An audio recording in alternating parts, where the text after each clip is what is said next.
தொடர்ந்து திமுக எம்பி கனிமொழி பேசிய காட்சிகளை தற்போது பார்க்கலாம். புரட்சி கலைஞர் விஜயகாந்த் அவர்களுடைய மறைவு என்பது ஒரு தமிழக அரசியலுக்கு மட்டுமில்லாமல் எல்லோருக்குமே, அவரை தெரிந்த எல்லோருக்குமே அது ஒரு மிகப்பெரிய இழப்பு.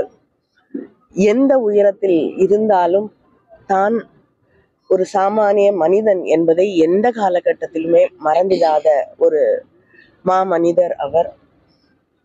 எப்பொழுதும் மக்கள் மீது அக்கறையும் எளியவர்கள் மீது அக்கறையும், தனக்கு ஒரு காலகட்டத்திலே உதவி இருக்கிறவர்களை எந்த காலத்திலும் மறக்காமல் அவர்களோடு உறுதுணையாக நின்றிருக்கக்கூடிய ஒரு மனிதர் தான் புரட்சி கலைஞர் விஜயகாந்த் அவர்கள்.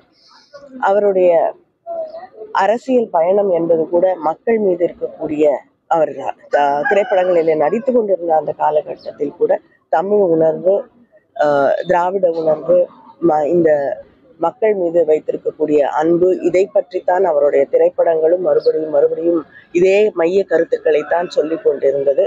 அவருடைய வாழ்க்கையும் அந்த தமிழ் இனம் என்பதைத்தான் பற்றி கொண்டு இருந்தது. அப்படிப்பட்ட ஒரு நல்ல மனிதர், அவரை நாம் இன்று இழந்திருக்கிறோம். அவரோடு பழகக்கூடிய வாய்ப்பு எனக்கு எங்கள் குடும்பத்திற்கு பல சந்தர்ப்பங்களில் இருந்திருக்கிறது. தலைவர் கலைஞர் அவர்கள் மீதும் என்னுடைய தாயார் மீதும் மாறாத பற்று வைத்திருக்கக்கூடிய ஒரு நல்ல நண்பர் அவர்.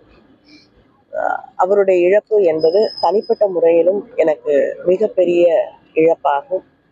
வேலை தேடி வரக்கூடிய யாராக இருந்தாலும் அவர்களுக்கு ஒரு நிமிடம் கூட சிந்திக்காமல் தன்னுடைய அலுவலகத்திலேயே கிட்டத்தட்ட 75 பேருக்கு ஒரே நேரத்துல வேலை கொடுக்கக்கூடிய அளவுக்கு அவ்வளவு இளகிய மனதுக்கு சொந்தக்காரர் அவர்.